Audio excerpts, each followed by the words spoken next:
So take us back to the beginning. How your journey with Border Nomads started. Okay. Back to the beginning. I was a member of the West Bank Golf Club in East London. My dad and put us up. As he was an honorary member, life member there. So my brother and I were both nominated to become junior members. He's 2 years behind me, Peter, and that's where we started playing golf. Eventually, I was working for a big motor company, and the boss said to me, I think you must go and join East London Golf Club, because that is where the marlins swim. That's where you catch fish, where the marlins swim. You're not going to sell cars at a low-income lot of guys. So I said, look, if you pay my subs, I'm available if selected. He said, that'll be a pleasure. So I was running BMW franchise in East London, and he paid my subs, and I became a member of the club. And my immediate predecessor was the vice captain. His name was Tatty Dupree. He was actually a lovely man, Tatty. And when he phoned me and he introduced himself and said, would you consider getting onto the committee of Nomads as a junior vice captain? Because he's going to go up, nominated to be captain. And then I would go up to vice captain and then to captain and then onwards. So that was the beginning, and I was a member of the PE Golf Club and in East London Golf Club, and I enjoyed that a lot. It was my hometown anyway, and it is a championship course, and I just went on from there, and then eventually I decided to move to live in Port Elizabeth because my girlfriend was living here, and I was a pilot for 30 years. I worked for a charter company, and I was running East London, Port Elizabeth, Bloemfontein, Port Elizabeth, East London every day, taking people, drop them in Port Elizabeth in the morning, drop the guy, take him to the horse racing in Bloemfontein, and fly back to Port Elizabeth, drop him off, back to East London. So eventually I said, no, I'm going to come and live in Port Elizabeth, and which I did, and got a home here now, and I joined this club, and asked to be transferred into Eastern Cape Nomads. So I was captain of Nomads, Eastern North Border, and I was transferred as a member to Eastern Cape Nomads. And then my wife, my new wife, also joined us. She ran the paperwork for the booking them in, booking them out, doing the prize givings and that type of thing. And it gave us something to do together. Fortunately, we're still together, sometimes only just. But yeah, it's been a bit of a journey. I made a lot of very, very, very good friends in this club, and I've progressed onto a bowling club. And I play bowls 4 times a week, and also made a good lot of friends there as well. So I still find time to get time for exercise and practice at the. So for those people who don't play bowls, they don't know what they're missing. It's a lovely game.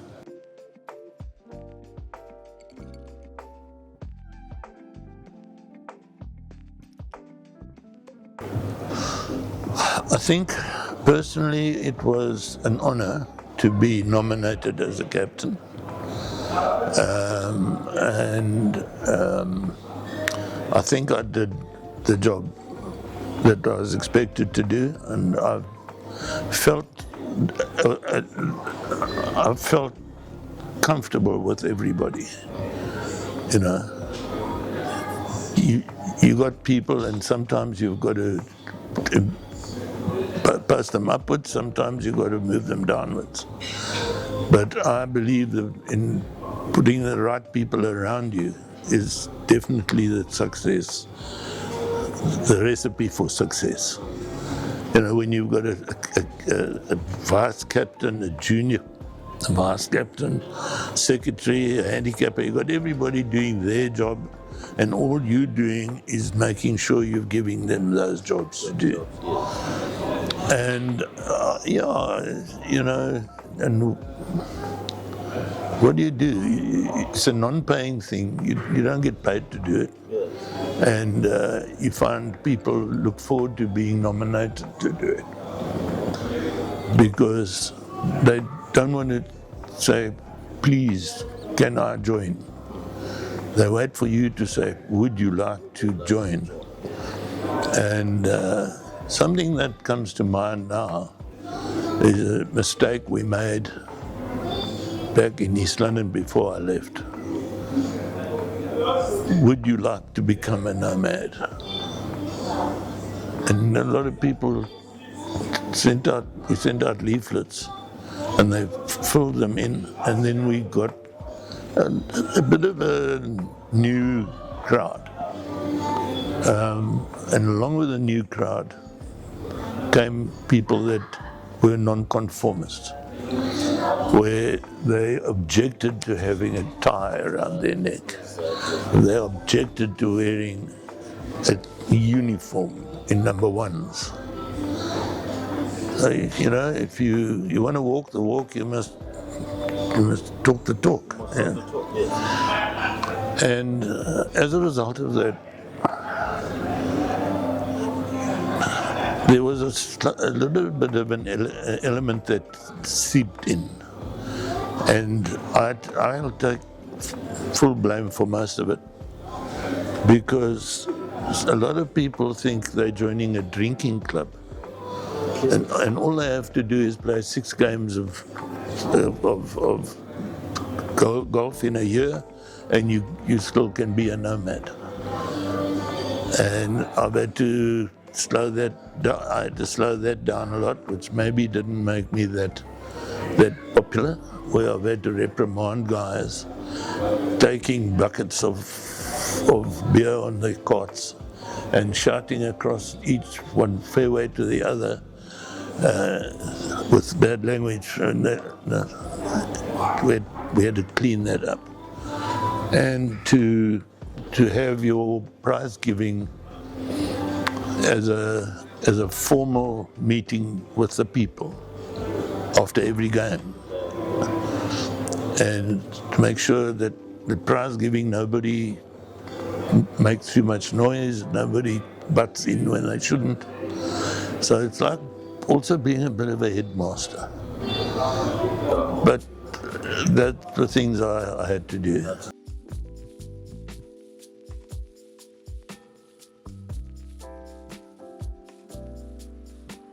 Yeah, we've had to put them on suspension, stop them playing if we can't get them to behave themselves, stop drinking in excess, because you know the kind of thing that some people do, it's ridiculous. They drink till they vomit and then they drink again. And if it's that bad, you just tell him, please go and find somewhere else to go. And it's not the right thing to say, really, because you can't control people that are like that. Yeah.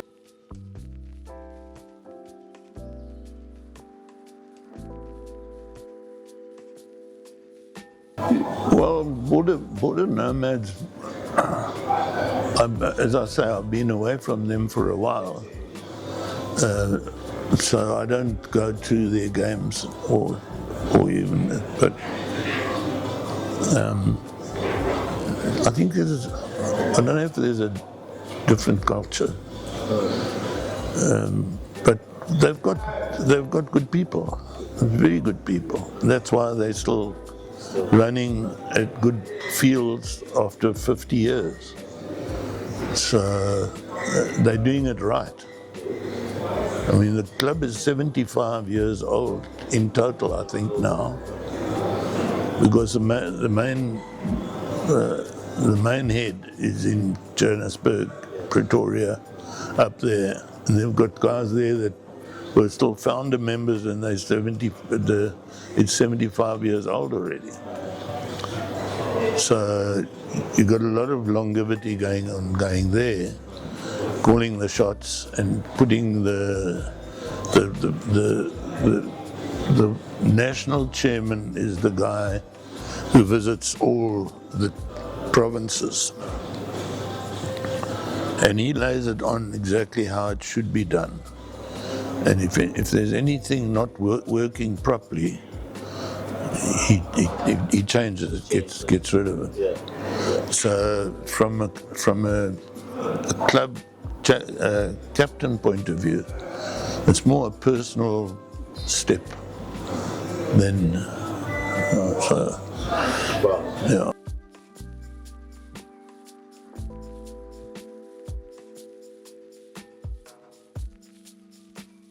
Well, I think being a nomad, as I said, is a privilege, and if I have to deal with anybody, if we can find a nomad, a doctor, a chiropractor, or whatever, I will support them.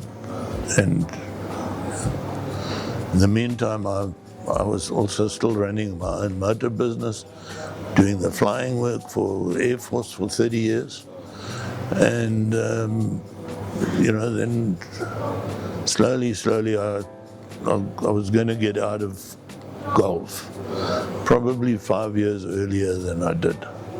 But I had a great covey of players that I played with for the last 5 years. And I would always say to them, I'm going to give this stupid game up because there's too many things to worry about. So I'm going to pack it up. I live in a complex with 3 beautiful bowling greens, and it cost me nothing to play bowls. I'm paying here 1,000 rand a month, and I could play any time. So there, I pay 1,000 rand a year for my green fees. It's a no-brainer. I live there. Yeah. So anyway, and I enjoy it a lot. I did 22 nationals in the 44 years that I've been racking my brain because I can't remember where things went. What happened to Tatty Dupree? Did he go anywhere? And then the national junior vice captain gets pulled out of the clubs. Stuart McIver, you probably heard of him. He was national chairman twice. Alan Orchard from Eastern, he was national chairman. And then they got to only spend a year, and then they got to stand back for the vice chairman coming through. So, and then you just get bigger and bigger as a person in nomads. If I had the will to want to be a national vice chairman, then I might have gone ahead and put my name down to be nominated as a national chairman. My first wife was nowhere. She had nothing to do with my life. I mean, she never came to the games. She never took names down and did any fundraising for our club, that type of thing. Anyway,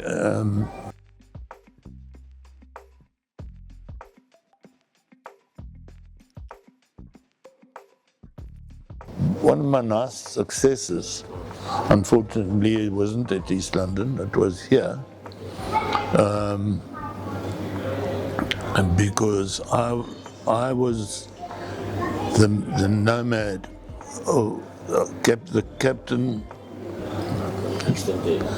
the winner of the most points in the national tournament. So I was the captain, the champion of champions. Yeah. In the and I've had a few wins here and a bit of something there. My house is like a museum, and everything has got nomads on it. The ice buckets and the glasses and the things we've won over years and years and years.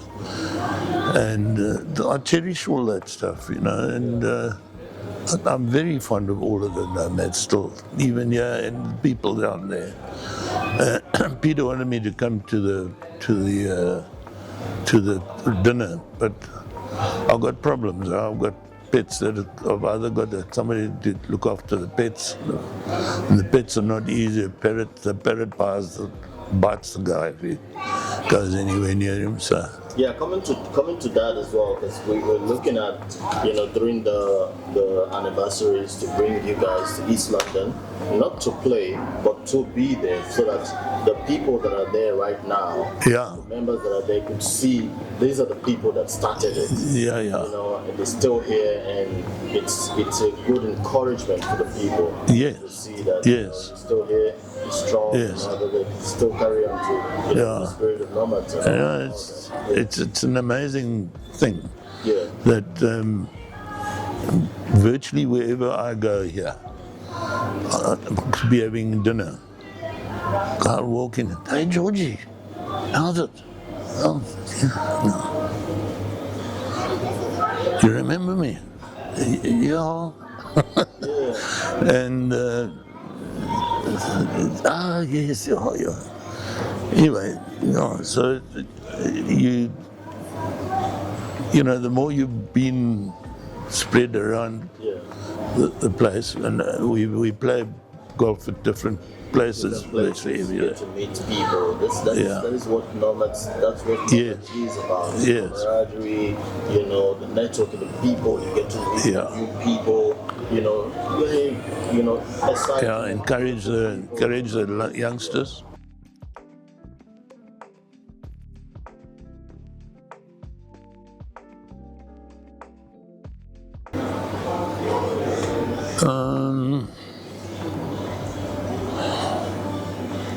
The captaincy, I think, is going to be decided by the people,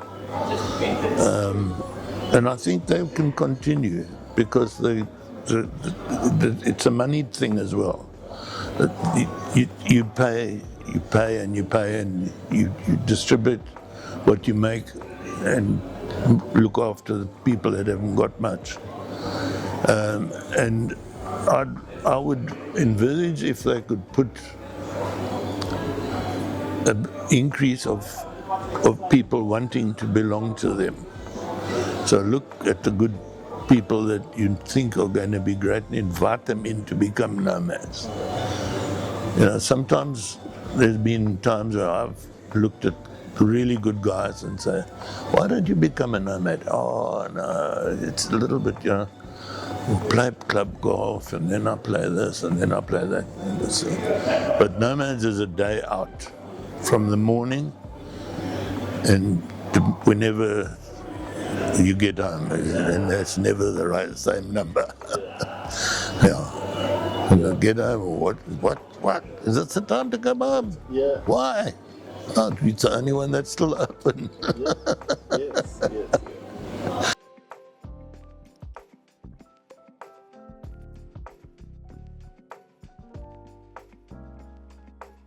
My hopes for them are to keep going and perhaps just increase their membership and just be careful who you invite, and just carry on, because you can't tell the guy what stick to use. You just let him play. So you was the champ of champs for one of the nationals that you attended. Tell me, like, which of the 22 or the 20 something that you attended, which was the most challenging? It's the one that I think we had two nationals there at the Drakensberg Sun area there, Champagne Sport Resort. Very difficult, and unfortunately it was a week of rain, and it was a hell of a schlep.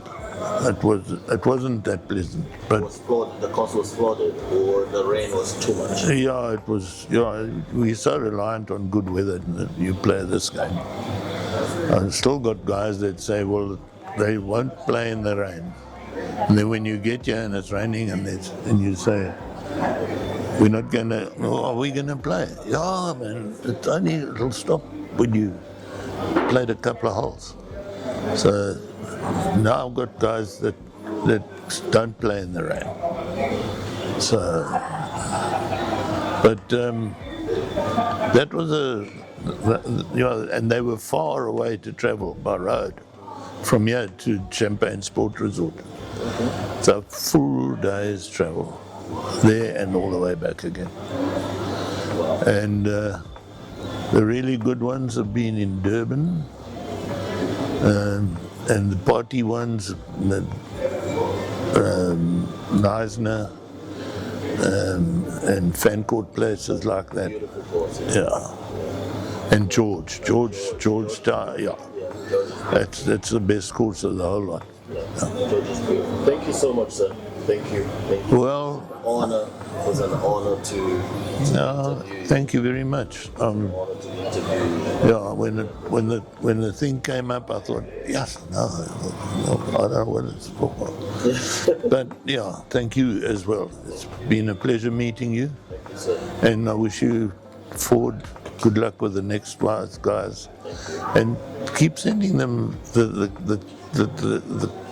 Script. yeah. Yeah, so Just- before time. Yeah. I'll do it.